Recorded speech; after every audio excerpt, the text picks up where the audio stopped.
Hai semua, di video ini saya share ide jualan donat klasik seribuan dengan teknik baru dan ada satu penambahan bahan donat yang belum pernah saya coba sebelumnya. Dan ternyata hasilnya mengembang tahan lama. Teknik ini rekomen untuk mengolah donat dough kecil dengan jumlah yang banyak. Cocok untuk bakulan. Simak sampai habis videonya ya. Pertama, siapkan bahan keringnya dulu. Masukkan tepung 250 gram, saya pakai tepung protein sedang semua. Kemudian masukkan gula pasir 40 gram, susu bubuk 20 gram, garam 2 gram. Dan ini saya masukkan bahan tambahan baru, yaitu SP sebanyak 3 gram. Penggunaan SP ini belum pernah saya pakai pada resep-resep donat saya sebelumnya. Lalu semua bahan kering ini kita sisihkan dulu. Kita akan lanjut untuk menimbang bahan basahnya. Sekarang kita siapkan dulu timbangannya. Siapkan 1 butir telur, saya pakai yang agak besar ukurannya, itu beratnya 56 gram. Kemudian saya pakai es batu, ini masih yang bongkahan ya. Sebisa mungkin teman-teman es batunya dipecah ya, supaya mudah saat dimixer. Lalu masukkan air es. Di sini penggunaan total bahan cair itu 50-60% dari tepung ya. Kalau tepung 250 gram, jadi bahan cairnya kalau 50% itu 125 gram. Di sini untuk total bahan cair seberat 130 graman, itu masih oke ya.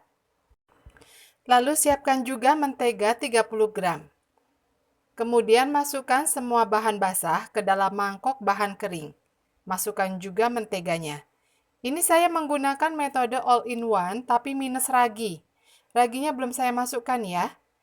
Kemudian aduk dulu sebentar adonannya supaya saat dimixer tepungnya tidak berterbangan. Mixer dengan perlahan saja dengan kecepatan rendah hingga semua adonan tercampur rata. Setelah tercampur rata, kemudian baru dimasukkan raginya. Raginya dimasukkan terakhir supaya adonan mengembang tidak terlalu cepat. Sehingga kita masih punya waktu untuk mengolah donat yang jumlahnya banyak dari proses pembagian adonan hingga ke proses resting. Kemudian mixer kembali adonan yang sudah dicampur ragi tadi hingga adonan menjadi kalis elastis. Jika sudah kalis elastis, matikan mixer dan kita cek adonannya. Ambil sedikit adonan, lalu kita bentangkan. Jika sudah muncul window pane, adonan siap ke langkah selanjutnya. Bulatkan adonan sambil ditekan, dirapatkan untuk mengeluarkan gas yang masih terbentuk di dalam. Adonan dibulatkan hingga kulit adonan mulus dan padat, sehingga nanti mudah saat akan kita rounding.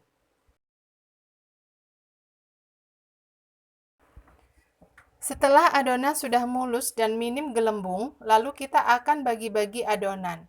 Di sini saya sudah siapkan timbangan. Saya akan membagi adonan dengan berat adonan 18 gram.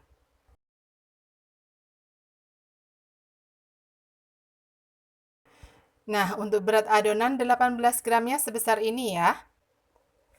Lalu kita akan bagi lagi semua adonannya menjadi dough 18 gram. Untuk mempercepat proses pada tahap ini, bisa gunakan timbangan digital ya. Ini sangat membantu. Dalam satu resep ini, kita bisa menghasilkan adonan sebanyak 25 pieces dengan ukuran dough 18 gram. Selanjutnya, alasi meja kerja dengan 1 sendok teh minyak goreng supaya adonan tetap lembab. Lakukan rounding secepat mungkin supaya antrian tidak menunggu terlalu lama. Pada proses rounding ini, adonan harus padat, bulat, kencang, dan mulus. Jika adonan tidak padat, maka yang sering terjadi pada saat digoreng banyak gelembung-gelembung di pinggirannya.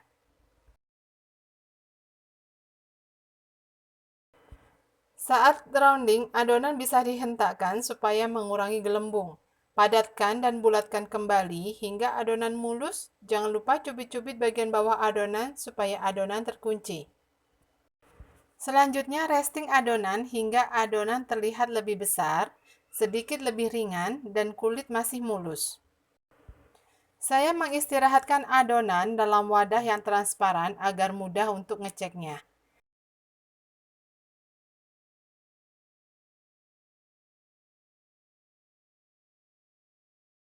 Nah, ini saya rasa sudah cukup proses restingnya.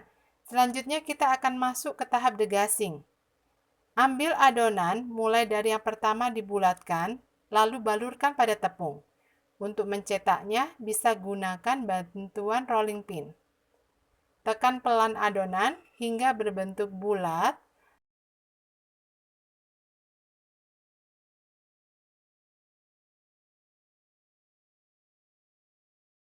Lalu lubangi bagian tengahnya. Untuk melubangi bagian tengah donat, saya menggunakan sedotan bubble. Dengan mencetak menggunakan rolling pin, hasil donat yang didapat nanti akan lebar, namun hasil WR-nya kecil. Beda lagi jika kita mencetaknya menggunakan cetakan donat dan mencetaknya di dalam sambil ditekan sedikit-sedikit, biasanya hasil donatnya akan lebih gembul dan hasil WR-nya tinggi.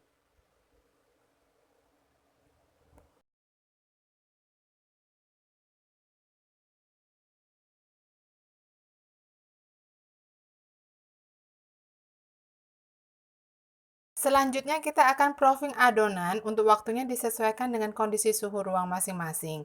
Cuaca sangat berpengaruh dalam proses ini. Dan ini bentuk donat yang sedang di-proofing. Bentuknya sedikit membesar. Kita akan tes pencet ya. Jika dipencet adonan belum balik, artinya under proofing dough. Adonan perlu sedikit tambahan waktu untuk proofing lagi, hingga nanti adonan lebih besar, lebih ringan, dan saat dites pencet adonan bisa balik. Masuk ke tahap penggorengan, kita tes dulu suhu minyaknya, bisa menggunakan termometer kompor. Tapi jika nggak punya, bisa menggunakan tusuk sate. Jika ada gelembung-gelembung kecil, artinya donat sudah siap digoreng. Masukkan satu persatu donat, usahakan jangan terlalu banyak memasukkan donat ke dalam minyak, agar ada ruang untuk donat berkembang saat digoreng.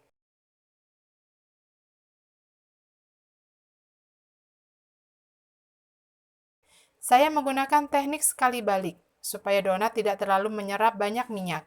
Jika salah satu sisi donat sudah matang, baru dibalik. Jika kedua sisi sudah matang, bisa diangkat. Jangan lupa donat dihentakkan sembari meniriskan minyak.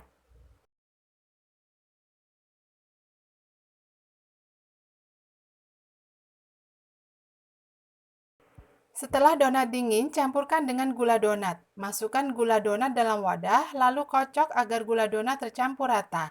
Donat klasik dengan gula tabur ini bisa dijual seribuan. Untuk detail biaya bisa dicek di kolom deskripsi ya. Pastikan untuk harga jual disesuaikan dengan biaya yang dikeluarkan. Mengingat harga bahan baku di tiap wilayah berbeda-beda. Sekarang kita coba ya. Tekstur donatnya empuk, hasil jadinya besar dan tinggi, karena dalam resep ini kita menggunakan SP. Dan ternyata rasanya enak juga, lembut dan manisnya pas. Untuk toppingnya bisa diganti apa aja, tapi jika ingin dijual seribuan, pilih topping yang biayanya murah dan harganya bisa masuk dijual untuk donat seribuan ya. Semoga videonya bermanfaat dan selamat mencoba.